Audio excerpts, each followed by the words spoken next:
السلام علیکم دوستوں اور بہنوں اور بھائیوں، میں محمد خورشید خان آپ سے مخاطب ہوں ایک نیا ویڈیو لے کر۔ آپ نے LT گریڈ کی تیاری پوری کر لی ہے، لیکن ابھی کچھ باقی رہ گیا ہے، تو میں چاہتا ہوں کہ جو کچھ مواد مل جائے وہ آپ کے لیے پیش کر دوں۔ تو آج میں مثنوی گلزار نسیم کی نمایاں خصوصیات لے کر حاضر ہوا ہوں۔ یہ ہمارے LT گریڈ میں سلیبس میں موجود ہے۔ تو دوستو، آپ ان سب ویڈیو پر ضرور دھیان دیجیے گا اور لائک کیجیے گا اور شیئر کیجیے گا۔ آئیے شروع کرتے ہیں۔ مثنوی گلزار نسیم کی نمایاں خصوصیات۔ یہ تو آپ کو معلوم ہی ہے کہ پنڈت دیا شنکر نسیم کی یہ مثنوی ہے۔ پنڈت دیا شنکر نسیم کی مثنوی گلزار نسیم لکھنؤ دبستان شعر کی پہلی طویل نظم ہے، جو مثنوی اور قصے دونوں کے فن پر بڑی حد تک پوری اتری ہے۔ اس میں کردار نگاری، جذبات کی مصوری اور تسلسل بیان کی کم و بیش وہ سبھی خوبیاں موجود ہیں جو ایک افسانوی مثنوی کے لیے ضروری خیال کی جاتی ہیں، لیکن اس کی دلکشی کا راز دراصل اس کی رنگین بیانی، معنی آفرینی، کنایاتی اسلوب، لفظی صناعی اور ایجاز نویسی میں پوشیدہ ہیں۔ ان اوصاف میں بھی اختصار و ایجاز کا وصف امتیازی نشان کی حیثیت رکھتا ہے۔ گلزار نسیم اردو کا بیش بہا نگینہ ہے۔ اس مثنوی میں نسیم نے الفاظ کو نگینوں کی طرح جڑا ہے اور شاعری سے مرصع سازی کا کام لیا ہے۔ مثنوی گلزار نسیم کو قبول عام کا جو شرف نہ صرف اردو دانوں بلکہ ہندی دانوں کی سرکار سے بھی حاصل ہوا، وہ کسی بیان کا محتاج نہیں۔ گلزار نسیم جس شوق و ولولے سے آج سے 4 نسل پہلے پڑھی جاتی تھی، آج بھی اسی ذوق سے پڑھی جاتی ہے اور ہمارے مذاق کو پورا کرتی ہے۔ نہ صرف اس کے دلدادہ خوش ہیں بلکہ اس کے حریف اور نکتہ چین بھی حیرت زدہ ہیں۔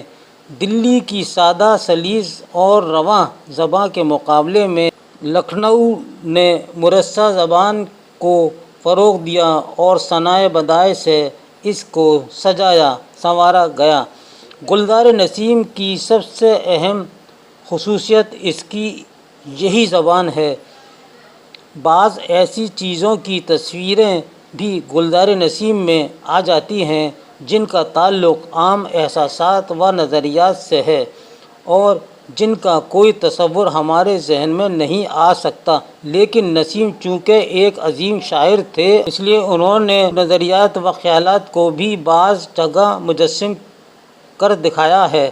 مثلاً انہوں نے بقاولی کے رقص کا نقشہ اس طور پر کھینچا ہے۔ آپ کو معلوم ہونا چاہیے کہ گل بقاولی یہ کتاب پہلے فارسی میں لکھی گئی تھی اور اس کا اردو میں ترجمہ گل بقاولی کا کیا تھا نہال چند لاہوری نے فورٹ ولیم کالج میں رہ کر گل کرسٹ کی فرمائش پر، جس کا نام مذہب عشق رکھا تھا، اور گل بقاولی کو ہی سامنے رکھ کر گلزار نسیم مثنوی لکھی گئی۔ یہ ہم پہلے ہی بتا چکے ہیں اور اس کو آپ یاد رکھیے۔ وہ ناچنے کیا کھڑی ہوئی تھی، خود راگنی کھڑی ہوئی تھی۔ یہاں راگنی اگرچہ نظری شے ہے، لیکن شعر کی فضا نے اسے مجسمے کی صورت میں ہمارے سامنے پیش کر دیا ہے۔ واقعات و جذبات کی مصوری کی مدد سے نسیم نے بعض کرداروں کو بہت دلچسپ اور جاندار بنا دیا ہے۔ حالانکہ گلزار نسیم کے اکثر کردار حتیٰ کہ ہیروئن تک مافوق الفطرت سے تعلق رکھتی ہے اور اس لیے ان میں ہمارے لیے وہ نفسیاتی کشش نہیں رہ جاتی جس کے لیے شعر البیان کے کردار ممتاز ہیں۔ پھر بھی گلزار نسیم کے بعض کردار مافوق فطرت سے تعلق رکھنے کے باوجود ایسی کامیابی سے سامنے لائے گئے ہیں کہ ان کا افعال و جذبات عام انسانی زندگی سے متعلق ہیں۔ واقعہ نگاری مثنوی کی خصوصیات میں شامل ہیں۔ نسیم نے اختصار نویسی کا کمال بڑی خوبی سے پیش کیا ہے۔ نسیم کی بندشیں بڑی چست اور تشبیہیں نادر ہیں۔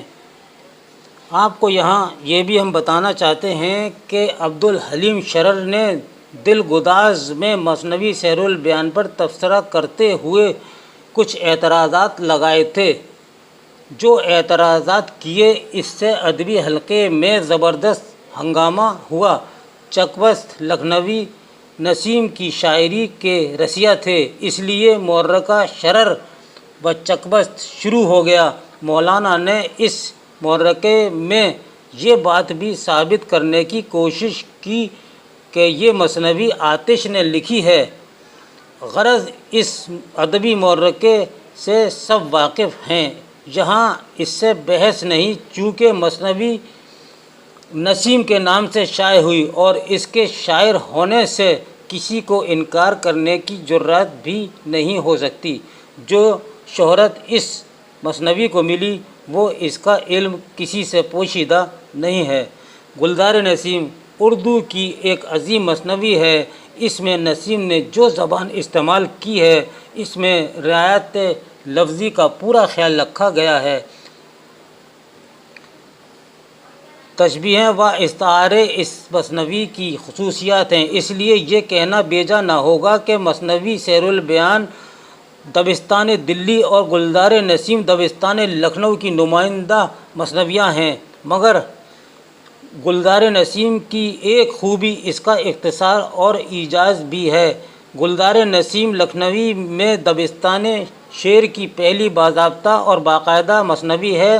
نسیم نے رنگین بیانی، لفظی صناعی، اعجاز و اختصار اور معنی آفرینی سے خوب کام لیا ہے۔ اپنی مثنوی میں تمثیل نگاری میں بھی دیا شنکر نسیم نے بڑے اختصار اور اعجاز سے کام لیا ہے۔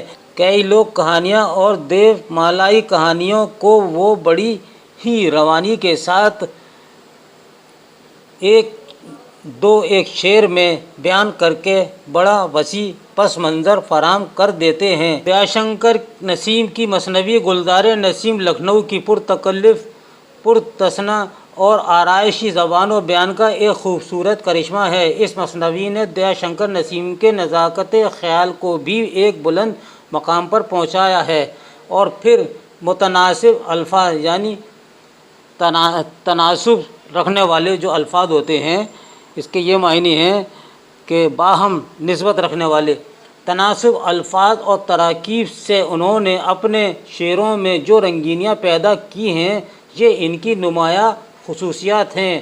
نمونہ کلام دیکھیے: ظالم کا تیرے جہاں بیاں سے بے تابی دل جہاں جہاں ہے، کس سوچ میں ہو نسیم بولو آنکھیں تو ملاؤ دل کہاں ہے۔ تو دوستو، یہ تھا آج کا ہمارا ویڈیو گلزار نسیم پر، جو پنڈت دیا شنکر نسیم کی یہ مثنوی ہے۔